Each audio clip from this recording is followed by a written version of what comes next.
மறுபடியும் ஒரு சிறைச்சாலை சம்பவம் ஒன்று பதிவாகி இருக்கிறது.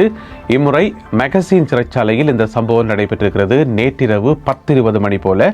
எனவே என்ன நடந்திருக்கிறது என்பது சம்பந்தமாக கிடைக்கப்பட்ட தகவல்களை இந்த காணொளியில் விரிவாக பார்க்க இருக்கின்றோம். நுகர்வோர் அதிகார சபையினர் கொழும்பிலே இருக்கின்ற ஒரு மருத்துவ களஞ்சிய சாலை ஒன்றிலிருந்து 1 கோடிக்கும் அதிகமான காலாவதியான மருந்துகளை கண்டுபிடித்திருக்கின்றார்கள். அது குறித்த விவரங்களை பார்க்க இருக்கின்றோம். அத்துடன் மன்னாரிலே 10 மூட்டைகள் கேரளா கஞ்சா ஒரு இடத்திலே மீட்கப்பட்டிருக்கிறது. அது குறித்தும் பார்க்கலாம். இந்த செய்திகளுடன் மேலும் பல முக்கியமான செய்திகளும் தகவல்களும் இன்றைய காணொளியில் காத்திருக்கின்றன. அத்துடன் கருத்தோவிய பகுதியில் உதயகமன் விலவும் விமல் வீரவன்சவும் சம்பந்தப்பட்ட ஒரு கருத்தோவியமும், அத்துடன் 2 பேர் கதைக்கின்ற ஒரு ரகசியம் நாங்கள் அடிக்கடி சேர்த்துக்கொள்கிற நாங்கள் செய்திகளில் அந்த ரகசிய பகுதி இன்றும் பெறுகிறது. பௌத்த பிக்குகள் சம்பந்தமாக ஒரு ரகசியம் கதைக்கிறார்கள். என்னதான் கதைக்கிறார்கள் என்பதை பார்க்க இருக்கின்றோம். தமிழடியான் சொந்தங்கள் அனைவருக்கும் வணக்கம். ஆகஸ்ட் மாதம் 7ஆம் தேதி 2026ஆம் ஆண்டு வெள்ளிக்கிழமை. வாருங்கள் காணொளிக்குள் போகலாம். இப்போ சிறைச்சாலைகளில் வன்முறை சம்பவங்கள் நடக்கிற சீசன் போல் நடக்குது. ஏன்னு சொன்னால் அடிக்கொருக்கா நடந்து கொண்டே இருக்குது. அன்றைய பார்த்தீங்கன்னு சொன்னால் நீர்கொழும்பு சிறைச்சாலை, அதுக்கு பிறகு மகர சிறைச்சாலை, இப்போ நேற்றிரவு பார்த்தீங்கன்னு சொன்னால் மெகசின் சிறைச்சாலையில் ஒரு பரபரப்பான சம்பவம் ஒன்று இடம்பெற்றிருக்கிறது. நேற்றிரவு ஒரு 10:20 மணி போல் இப்போ பிளாக்காக இருக்குன்னு தானே, அதில் அந்த பிளாக் என்று சொல்லப்படுற ஒரு பகுதியில் அங்கே தடுத்து வைக்கப்பட்டிருந்த கைதிகளில் கிட்டத்தட்ட ஒரு 40 பேர் வெளியால் ஓடி வன்முறை சம்பவங்களில் ஈடுபட்டார்கள் என்று சொல்லப்படுகிறது. இவ்வளவு தகவல் தான் இப்போ சொல்லப்பட்டிருக்கிறது. உடனடியாக போலீசாரும் எஸ்டிஎஃப்பும் வரவழைக்கப்பட்டு நிலைமை கட்டுப்பாட்டின் கீழ் கொண்டு வரப்பட்டுள்ளது என்று சொல்லி இவ்வளவுதான் தகவல் வந்திருக்குது. இனி மேலதிக தகவல்கள், உள்ளுக்குள்ளே என்ன நடந்தது, என்ன விதமான பிரச்சனைகளை ஏற்படுத்தினார்கள், 40 பேர் என்று சொன்னால் இப்போ ஏதாவது பெரிய வன்முறைகள் வெடித்ததா என்ன ஏதுன்னு தெரியலை. இனி விடிஞ்சாப்புறம் தான் முழுமையான தகவல்கள் வெளியாகும். ஆனால் நிலைமை கட்டுப்பாட்டின் கீழே வந்துட்டுது என்று சொல்லி இப்பொழுது போலீசார் தகவல் வெளியிட்டிருக்கிறார்கள். என்ன பிரச்சனை என்று சொன்னால் இப்போ இரவிரவாக தகவல்கள் சொல்லிக் கொண்டிருக்க முடியாது, லைவில் சொல்லிக் கொண்டிருக்க முடியாது. ஏன்னு சொன்னால் பொதுமக்கள் பயந்துருவார்கள். மற்றது அந்த சிறைச்சாலையில் தடுத்து வைக்கப்பட்டிருக்கிற கைதிகள் இருக்கிறது தானே, கைதிகளினுடைய உறவினர்கள் என்ன செய்வினம், உடனடியாக சிறைச்சாலைக்கு அந்த பகுதிக்கு வந்துடுவார்கள். குழுமி பிறகு விடிய விடிய ஒரே போராட்டமாக தான் இருக்கும், ஒரே பிரச்சனையாக தான் இருக்கும். எனவே அதை சமாளிக்கிறது கஷ்டம் தானே. அதனால் இவ்வளவு தகவல் தான் சொல்லப்பட்டிருக்கு. ஒரு 40 பேர் அடங்கின ஒரு குழு ஒரு வன்முறை சம்பவத்தில் ஈடுபட்டது. அது கட்டுப்பாட்டுக்குள்ள கொண்டு வரப்பட்டிருக்கு என்று சொல்லி நேற்றிரவு 10:20 போல இனி மேலதிக தகவல்கள் இன்றைக்கு காலமாக வெளியாகும் என்று சொல்லி எதிர்பார்க்கப்படுகிறது. என்னென்னு சொன்னால் நீதி அமைச்சர் ஹர்ஷன நாணயக்கார இப்போ ஒரு 2-3 நாளைக்கு முதல் சொல்லியிருந்தவர், இந்த மகர சிறைச்சாலையில் நடைபெற்ற சம்பவம் சரி அல்லது நீர்கொழும்பு சிறைச்சாலையில் நடைபெற்ற சம்பவம் சரி எல்லாமே வெளியில இருந்து ஒரு திட்டமிட்ட குழுவினர் வேணுமென்றே இலங்கையில் இருக்கக்கூடிய சிறைச்சாலைகளை குழப்பணும் என்றதுக்காக, உள்ளுக்குள்ள பிரச்சனைகளை உருவாக்கணும் என்றதுக்காக திட்டமிட்டு செய்கிறார்களோ என்கின்ற சந்தேகம் தனக்கு இருப்பதாக சொன்னவர். இப்போ நடக்கிற சம்பவங்களை பார்க்கக்குள்ள அது உண்மைதான் போல நடக்குது. ஏன்னு சொன்னால் இப்போ ஒரு சிறைச்சாலையில் ஒரு சம்பவம் நடந்தால் நாங்கள் சொல்லலாம் அன்றைக்கு அங்கே ஏதோ கைதிகளுக்குள்ள பிரச்சனை வந்துட்டு போல நடக்குது, அதனால பிரச்சனை என்று சொல்லி. ஆனால் இப்போ பார்த்தீங்கன்னு சொன்னால் ஒரு மாத இடைவெளிக்குள்ள அடுத்தடுத்து சம்பவங்கள் நடந்துகொண்டே இருக்குது. எனவே யாரோ ஒரு குழுவினர் வெளியிலிருந்து திட்டமிட்டு தான் இதனை செய்கிறார்களோ என்கின்ற சந்தேகம் இப்போ எல்லார் மத்தியிலேயும் வந்திருக்கிறது. எனவே விசாரணைகள முடிவில் தான் தெரிய வரும். இன்று காலை மேலதிக விவரங்கள் வெளியாகும் என்று சொல்லி எதிர்பார்க்கப்படுகிறது. நாடு முழுவதும் சுற்றி வளைப்பு நடவடிக்கைகளையும் தேடுதல் நடவடிக்கைகளையும் மேற்கொண்டு வருகிறார்கள். யார், போலீஸாரா என்று கேட்டிங்கன்னு சொன்னால் போலீஸ் இல்லை, இது CAA, அதாவது நுகர்வோர் அதிகார சபையினர்.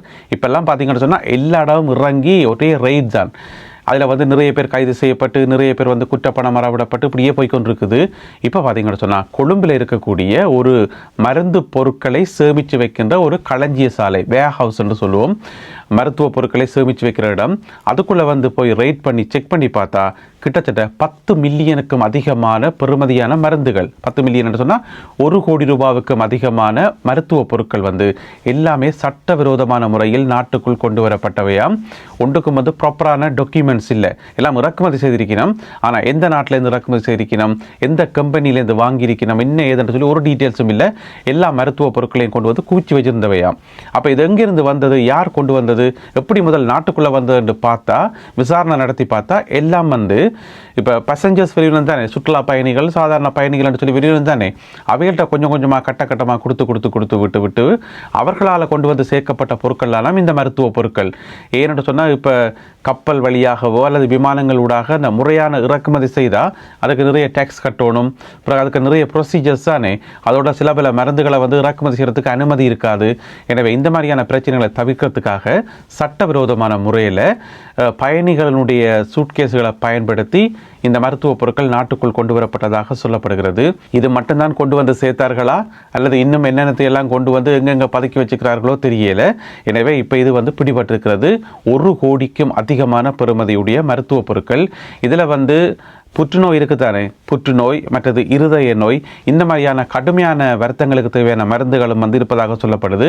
ஆனால் ஒன்றுக்குமே வந்து டாக்குமெண்ட்ஸ் இல்லை. கொழும்பில் ஹேவ்லாக் டவுன் இருக்குதானே, அந்த பகுதியில் இருக்கக்கூடிய ஒரு களஞ்சிய சாலையாம். எனவே இவர்களுக்கு எதிராக சட்ட நடவடிக்கை எடுக்கப்பட்டுள்ளது.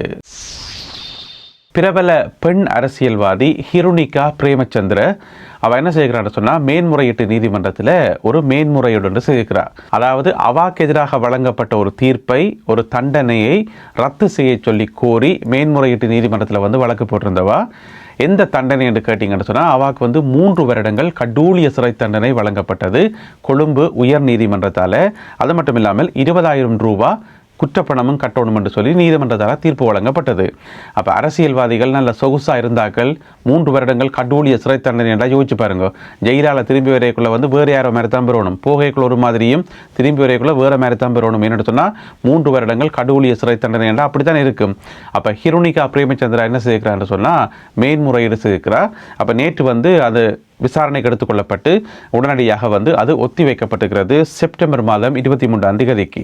இனி அந்த வழக்கு செப்டம்பர் 23 தான் எடுத்துக்கொள்ளப்படும் என்று சொல்லி நீதிபதிகளாகிய 2 பேர் அடங்கிய நீதிபதி குழு ஒன்று இந்த தீர்ப்பை அறிவித்திருக்கிறது. ஒரு நீதிபதியினுடைய பேர் வந்து பிரதீப் ஹெட்டியாராச்சி, மற்ற நீதிபதியினுடைய பேர் வந்து குமரன் ரட்னம். இந்த 2 நீதிபதிகளும் தான் இந்த தீர்ப்பை வழங்கியிருக்கிறார்கள். அப்போ என்ன கேஸ் என்று கேட்டிங்கன்னு சொன்னால் ஹிருணிகா இருக்காதானே, அவள் வந்து ஒரு இளைஞரை கடத்தி அந்த இளைஞரை வந்து தாக்கினவாவாம். எப்படின்னு சொன்னால் 2015ஆம் ஆண்டு நடந்த அந்த சம்பவத்துக்கு வந்து பிறகு வழக்கு போடப்பட்டு நீண்ட காலமாக வழக்கு விசாரணைகள் கட்டமாக நடந்து இந்த 3 வருட சிறை தண்டனை தீர்ப்பு இருக்குதானே, அது வந்து எப்போ வழங்கப்பட்டதுன்னு சொன்னால் 2024ஆம் ஆண்டில் வழங்கப்பட்டது. அதாவது அவள் வந்து சிறைக்கு போயிட்டு அந்த கடூழியம் செய்யலை. கடூழியம் தெரிந்தானே உங்களுக்கு, கஷ்டப்பட்டு கடுமையாக வேலை செய்கிறது, போட்டு முறிச்சு எடுப்பினம் நினைக்கிறேன். எனவே அந்த வேலையை வந்து செய்யக்கூடாதுக்காக மேன்முறையீடு போட்டவா அந்த வழக்கு தான் இப்பொழுது ஒத்திவைக்கப்பட்டுள்ளது. செம்மணி மனித புதைகுழியினுடைய அகழ்வு பணிகள் தொடர்ச்சியாக இடம்பெற்று வருகின்றன. இதுவரைக்கும் பார்த்தீங்கன்னு சொன்னால் 499 மனித எலும்புக்கூடுகள் அடையாளம் காணப்பட்டுள்ளன. அதில் வந்து 494 எலும்புக்கூடுகள் வந்து முழுமையாக அகழ்ந்திருக்கப்பட்டிருப்பதாக சொல்லப்படுகிறது. நேற்று வந்து இந்த தொடரினுடைய 45வது நாள் கட்டமாக நடந்து கொண்டு வருது. அதனுடைய 45வது நாள். அப்போ நேற்றோடு சேர்த்து இதுவரைக்கும் மொத்தமாக 1வது கட்டம் 2வது கட்டம் எல்லாம் சேர்த்து மொத்தமாக வந்து 99 நாட்கள் அகழ்வு பணிகள் நடந்துள்ளன என்று சொல்லப்படுகிறது. இன்றைக்கு வெள்ளிக்கிழமை நடக்க போற அகழ்வு பணிகள் வந்து 100வது நாள் அகழ்வு பணிகள் என்று சொல்லப்படுகிறது. எனவே இந்த 99 நாட்களையும் மொத்தமாக 499 மனித எலும்புக்கூடுகள் வந்து அடையாளம் காணப்பட்டுள்ளன. மன்னார் மாவட்டத்தில் ஒரு அதிர்ச்சியூட்டும் சம்பவம் ஒன்று நடைபெற்றிருக்கிறது. போலீசாரும் எஸ்டிஎஃபினரும் இணைந்து நடத்திய ஒரு தேடுதலில் வந்து ஒரு காட்டு ஏரியாக்குள்ளே வந்து கேரளா கஞ்சா மூட்டையாக வைக்கப்பட்டிருந்ததாம். எத்தனை மூடைகள் என்று பார்த்தீங்கன்னு சொன்னால் மொத்தம் 10 மூடைகள். 10 மூட்டையில் வந்து கேரளா கஞ்சாவை கட்டி யாரோ வச்சிருக்கணும். அது வந்து போலீஸுக்கு தகவல் கிடைச்சிட்டுது. அப்போ 2 பகுதி போலீஸார், ஒன்று வந்து மன்னார் நகர பகுதி எஸ்டிஎஃப் அவர்களும், பிறகு சிலாவத்துறை இருக்குத்தானே, சிலாவத்துறை பகுதியைச் சேர்ந்த சாதாரண போலீஸாரும் சேர்ந்து இந்த கூட்டு நடவடிக்கையை மேற்கொண்டார்கள். என்று சொன்னால் 5ஆம் தேதி இரவு 9:30 மணி போல் அவர்களுக்கு கிடைச்ச தகவல் அடிப்படையில் ஒரு காட்டு ஏரியாக்குள்ளே போயிட்டு செக் பண்ணி பார்த்தா அங்கே வந்து 10 மூட்டை கேரளா கஞ்சா வந்து பதுக்கி வைக்கப்பட்டிருக்காம். உடனடியாக அவ்வளவும் வந்து மீட்கப்பட்டுள்ளன. ஆனால் இதை கொண்டு வந்து அங்கே வச்சது யார், இதனுடைய உரிமையாளர் யார், எப்படி இது நாட்டுக்குள்ளே வந்தது என்று சொல்லி மற்ற விவரங்கள் தெரியல. இனி நான் நினைக்கிறேன் போலீஸார் வந்து இந்த கைரேகை அடையாளங்களை வந்து அடையாளங்கள்லாம் தானே அந்த மூட்டைகளில் வந்து யாராட்ட கைரேகை எல்லாம் பற்றுக்கண்டு பார்த்து அதை வச்சு கண்டுபிடிக்கலாம். அல்லது வேறு ஏதாவது ரகசிய தகவல்கள் எப்படியும் கிடைக்கும். அதை வச்சு கொண்டு இந்த விசாரணைகளில் வந்து சம்பந்தப்பட்ட குற்றவாளிகள் வந்து கைது செய்யப்படுவார்கள் என்று சொல்லி எதிர்பார்க்கப்படுகிறது. இருந்த போதிலும் கூட ஒரே தடவையில் 10 மூட்டைகள் கேரளா கஞ்சா மீட்கப்பட்டமை அதிர்வலைகளை உருவாக்கி இருக்கிறது. இது சரியா எந்த பகுதியில் மீட்கப்பட்டிருக்கு பார்த்தீங்கன்னு சொன்னால் மன்னாரில் வந்து அல்லிராணி கோட்டை இருக்குதானே, அந்த அல்லிராணி கோட்டைக்கு பக்கத்தில் இருக்கக்கூடிய ஒரு கடற்கரை பகுதியில் இருக்கக்கூடிய ஒரு புதருக்குள்ளதான் இந்த கேரளா கஞ்சாக்கள் வந்து மறைத்து வைக்கப்பட்டிருந்தன. அடுத்ததாக இன்றைய கருத்தோவிய பகுதி. முதல்ல வந்து கருத்தோவியம், அதுக்கு பிறகு ரகசியம் என்னென்று பார்ப்போம். கருத்தோவியத்துக்கு வந்து விளக்கமே சொல்ல தேவையில்லை. இதில் பார்த்தீங்கன்னு சொன்னால் உதயகம்மன் பிளவும், விமல் வீரவன்சவும் ஆளுக்கால் கையை பிடிச்சி கொண்டிக்கணும், 2 பேரும் கையை பிடிச்சி கொண்டிக்கணும், ஃப்ரெண்ட்ஸ் ஆனவையில் 2 பேரும். ஆனால் அங்கால பார்த்தீங்கன்னு சொன்னால் அவர்களுடைய அந்த இமேஜினேஷனில் என்ன வருதுன்னா அந்த கைகளில் வந்து விலங்கு மாட்டப்பட்டிருக்கிறத காட்டினம். அதாவது இந்த 2 பேருக்கும் இந்த கை விலங்கு வந்து கொண்டே இருக்குது, ஒந்த வேலை வந்து கொண்டே இருக்குது. மிக விரைவில் அவர்கள் கைது செய்யப்பட்டு கை விலங்கு மாட்டப்படுவதற்கான வாய்ப்புகள் இருக்குன்றது தான் இந்த கருத்தோவியம் வந்து குறிக்கிறது. இது முதலாவது கருத்தோவியம். அடுத்ததாக 2 பேர் கதைக்கிற ரகசியம் என்று சொன்னது தானே, அந்த ரகசியத்தில் என்ன கதைக்கணும் என்று சொன்னால் அதை நான் வாசிக்காமல் அதில் என்ன இருக்குன்றது நான் உங்களுக்கு சொல்கிறேன். அதாவது இப்போ நீதிபதிகள ஓய்வு பெற வயதில் வந்து நீடிக்கப்பட போகுது தானே, அப்போ அதுக்கு எதிராக எதிர்க்கட்சிகள் வந்து நிறைய குரல் கொடுத்து பார்த்துச்சினம், ஒன்றும் வேலைக்காக இல்லை. இப்போ பார்த்துச்சினம் நைஸா பிக்குமாரை தூண்டி விட்டாச்சு தானே. இலங்கையில் எப்பப்பெல்லாம் ஏதாவது நெருக்கடிகள், ஏதாவது பிரச்சனைகள், தீர்க்க முடியாத பிரச்சனைகள் ஏதாவது வருதோ அப்பெல்லாம் வந்து பார்த்தீங்கன்னு சொன்னால் பிக்குமாரை வந்து நைஸாக கிண்டி விடுறது. அப்போ பிக்குமார் வந்து ஆர்ப்பாட்டம் பண்ணி வீதியில் இறங்கினா அரசாங்கங்கள் வந்து ஜென்ரலாக பயப்படுவினம், ஏன் சும்மா தேவையில்லாத சோழி எண்டி போட்டு. அதே தான் இங்கே நடந்திருக்கு. என்னென்னு சொன்னால் கண்டியில் இருந்து கொழும்பு வரைக்கும் ஒரு பாத யாத்திரை மாதிரி பிக்குமரம் இறக்கிறதுக்கு, அவர்கள் பாத யாத்திரை மேற்கொள்றதுக்கு ஒரு நடவடிக்கை ஒன்று திரைமறைவில் எடுக்கப்படுதாம்.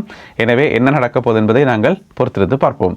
இன்றைய காணொலியில் பகிர்ந்து கொள்ளப்பட்ட இந்த துணுக்குகள் மற்றும் செய்திகள் தொடர்பான உங்களுடைய கருத்துக்கள் என்ன என்பதை மறக்காமல் கீழே எழுதுங்கள். மீண்டும் சந்திப்போம் உறவுகளே. நன்றி, வணக்கம்.